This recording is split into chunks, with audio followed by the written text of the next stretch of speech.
to the top, I'm from the bottom. It's only a matter of time before I restart him. I beg your pardon, the hood is starving, but who gon' beat them? They can lean on me like Morgan Freeman, a young Martin Luther. I fight for my freedom. I'm well-rounded, you square niggas cannot beat him. The streets don't have a retirement plan. The youngest taking over, y'all ain't comfortable in your own skin like Sammy Sosa. My Air Force One's whiter than Corker. Money brings jealousy and torture. When you broke your hope for change, life makes more sense as you get older. Opportunity knocks, Jehovah Witness, game over. I'm in my zone, no double take can stop me, I'm that nice. You can't always judge it, then abide its price. So it's a hidden message, anything that you do, it's your job to find it. To me the game needs a realignment. I'm changing the climate, my future is sunny, but my past was a cloudy forecast. Game is full of cancer, chemotherapy. Deal real hip hop, if you ever come back, will you please marry me? You're now rocking with the best. All females ain't what they seem. Some are just the devil in the dress. My reintroduction show who the best. As long as I keep God first and money second, I'm bound for success. With that said, I can't go wrong. Living without faith is like driving in the fog. Feel me, dog. This is my rise to the top, to the top. Hey, this is my rise to the top. Hey, so here I go. I asked a question the other day. Somebody asked me when I would stop doing this. When it stopped becoming fun, then I'll stop doing this. Right now, this is ain't hard work for me. It's fun. It's all in fun. I came up. I've had like, probably like since I've been making music since 16. I've had like 8 or 9 different names. Like I don't know. I just would think of names, but none of them really stuck to me and was like, oh, this is a name that would make it work. One day in particular, I was watching the show Apollo, and that's where I got the name Apollo from, because every time you watch that show, it's a show. So when I feel like I'm making music, I'm putting on a show. So I'm gonna say something in either like the song or at the end of the song, and you're gonna be like, wow, that was impressive, because I'm trying to entertain you. So that's where I came up with the name Apollo from. And Benjamin's is just cause kind of like simple, because I'm trying to get money, I'm trying to breed success. So that's where I got my name from. Some of the key moments that influenced my songwriting. One of them is definitely when my cousin JR died in '99. It's my cousin. His name is JR, but we call him Dirt. He was born in 1979, December 11th, and he died in November 30th, 1999. He was only 20 years old.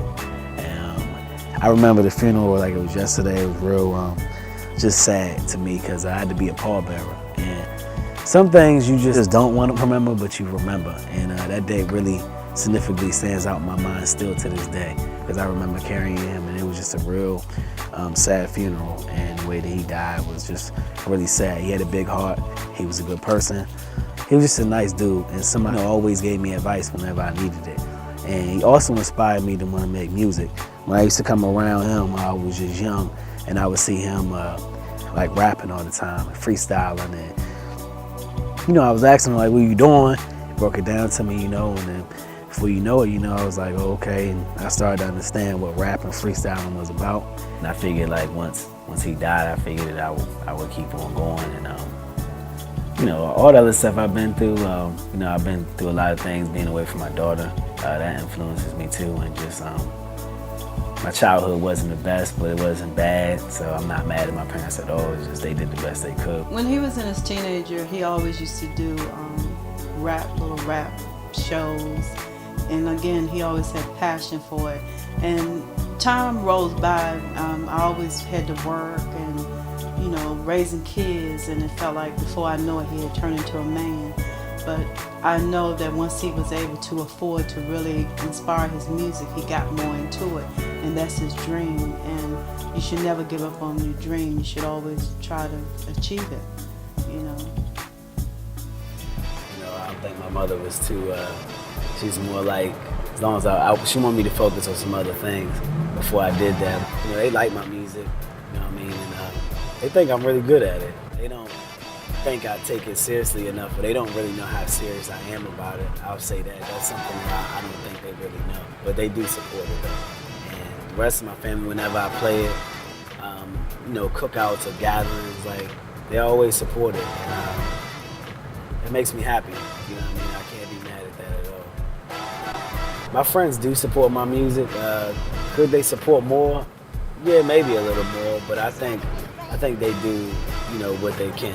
I'll say that. You know, my friend D-Head, Eric, Darius, my cousin Poise, like all of those cats, you know, most of the time they do support my music. And those are probably my 4 closest friends. So, you know, my boy Main Streets, he supports me too. So, you know, I'm glad I get support from them. You know what I mean? I can't be mad at that at the end of the day. What's going on out there? This is Jason Estep of Solo 4. I am Poise of Solo 4 since 2003. Well, I got started on music around 1999, 2000, you know, just freestyling, you know, wherever with Apollo in his basement. You know, we go there, rap, you know, do whatever, you know, it was just for the love, you know, as opposed to it wasn't about the money or we were doing it for a certain thing, it was just for the culture. And I used to see this guy, you know, just wreck tracks, 4 minutes straight, freestyling, nothing, just off the dome. It was quite, you know, mesmerizing, so to speak. My name is Darren DeLong. My stage name is Vice Versa. Represent Revolution ENT. As far as Apollo and our relationship, like I said, I've known him for a while. I've known him for a long time, and you know, we were always, I guess you could say, we were good associates. You know, we would always speak. You know, we was always cordial. But I guess within the last couple years, we actually got a little, you know, cooler, you know what I mean? Because we had like minds, you know, we evolved into the same type of person. We grew, you know, like some people I knew since I was younger who I was super tight with, we grew apart. As far as me and Apollo, we grew closer together because we got the same mind state. We understand the value of business.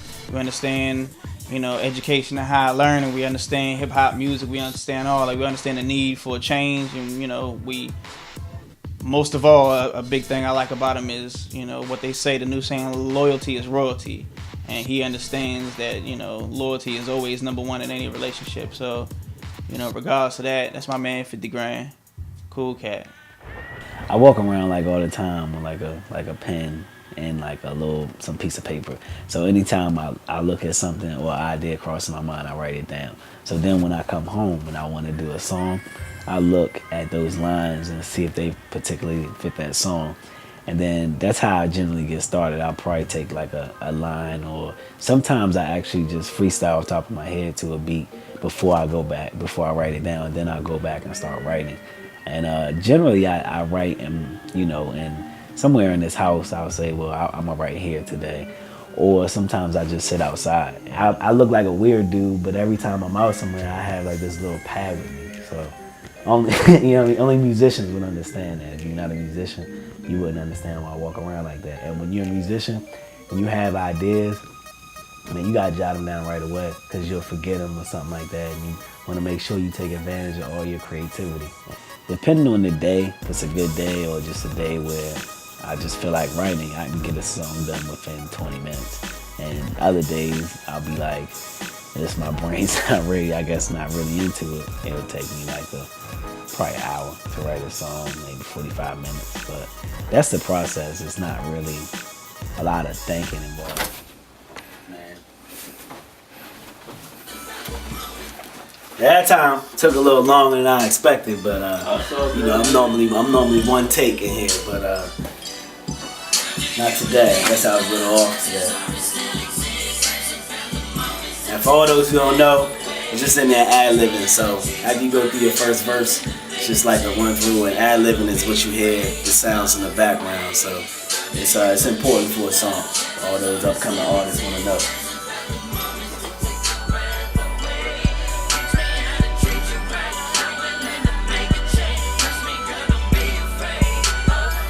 I just try to add a little humor in mine when I can, and something like, yo, I can't believe you just said that. That's where most of my stuff comes from. I don't know, man. When I grew up rapping, man, like I listened to a lot of old school stuff, and still to this day I listen to a lot of old school stuff, and like all of that somewhat, you know, makes me almost kind of like formatted in my own style, or whatever. So, you know, you take pieces from the greats and you try to make it into your own style. And listen to a lot of Biggie, Tupac, you know, I listen to Joe Budden a lot, Jay-Z, had some little influence on me. Like a lot of different, man, great rappers, Nas, you know, all of those guys. I'm an East Coast type of rapper, so, and it's cause I grew up listening to a lot of East Coast stuff, and that I don't like. That's not doesn't mean I don't like Dirty South rap or any of that. It's my main influence on, so that's where I hone my skills from. The kind of message when I'm writing music is trying to send like a positive message where like I'm gonna tell you the truth about a lot of things, about what goes on in the street, what goes on in the real world, but I'll try to put a positive spin on it, and sometimes it could be perceived as a negative message, but really I'm just trying to tell you that these are some of the things you're gonna have to deal with in the world or whatever, and some things your parents can't really teach you. You're gonna have to just go through these things, whether you realize it or not. There's some things your parents can't teach you, and my message is to always say that you can start out negative, but you can turn it into a positive, and that's the message I'm trying to send at the end of the day. But sometimes people have told me my message can be perceived in a different way, but real music listeners understand my music. I feel like they'll understand where I'm coming from and where I came from. If you know my life story, then you can understand my music. If you don't know my life story, then you probably gonna have to listen to my music a little more. I've known the guy for a long time. You know, I've known him before he was Apollo, so you know, I got a feel for his personality before I even got to hear his music. But you know, when I first heard his music, he has a voice that makes you listen. Like the tone of his voice when he raps, when he spits, it's catchy. You know, it's something that makes people listen, and he actually has a purpose behind it. He has something he want to say, but he also knows the importance of business. He knows how to mix the two genres. So he can do a club party song on one hand, and then he can do a real song from the heart on the other hand. And you could all have that on one CD, and you know, it's very rare that you have that, especially nowadays, because a lot of artists are extreme. You have the extremely, you know, hip hop and straight lyrics, or you're extremely commercial and, you know, you only cater to one audience. But with Apollo, you know, anybody can pick up a CD and you're gonna at least find, you know, half the CD you're gonna like. You know, it's always something. The reason I picked music is because it's like the best outlet without going too crazy, you know, or like everybody has, you know, certain problems that they deal with, and it's how you deal with your problems. You have some people who drink, smoke, whatever they want to do, and some people just lash out, you know, and get themselves in trouble and do things they shouldn't. Instead of doing any of those type of things, you know, I would rather just do music because it helps me channel my anger or my frustration towards anything. And I just could never see myself doing anything else. Like I have things that I do, you know, don't get me wrong, it'll be like working towards degrees and stuff like that I want to do that have nothing to do with music. But at the end of the day, I think wherever I land at or whatever I'm trying to accomplish is going to be gearing towards music, whether that's my own record label or whatever. When I get older, it's going to be something with music because I love it, and it's just something I fell in love with when I first started doing it. It's like I don't really know what else to do, you know what I mean? I think I'm good at doing other things, but it's not just music is just a passion. Nothing else really touches me like that. In this type of business, you know, and like anything else, you're gonna get criticized, and the way I take it is, you know, criticism is like part of the thing. It comes with the game. Everybody's not gonna like your music. That's just how it's gonna be. If you can't take that, then you can't be in this business. I think that when people criticize you, it's cool, you know, because it'll make you better. But there's always people who won't criticize you, you know, maybe because they're too scared to. I appreciate the people that are not afraid to criticize because it'll make me a better artist. At the end of the day, I don't have to touch like a million people with my music. As long as I can touch, 500 to a couple thousand, and I'm cool with that. So I know everybody's not gonna like my music, but as long as I can touch and move a few people, then that's what I do it for.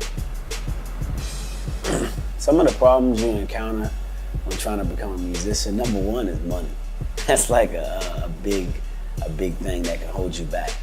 And depending on your personality or what you're willing to do for the money, then, you know, some people resort to certain things, but I've done certain things in my life and I ain't trying to go backwards. So I ain't trying to take another route to do it. I just try to work for mine.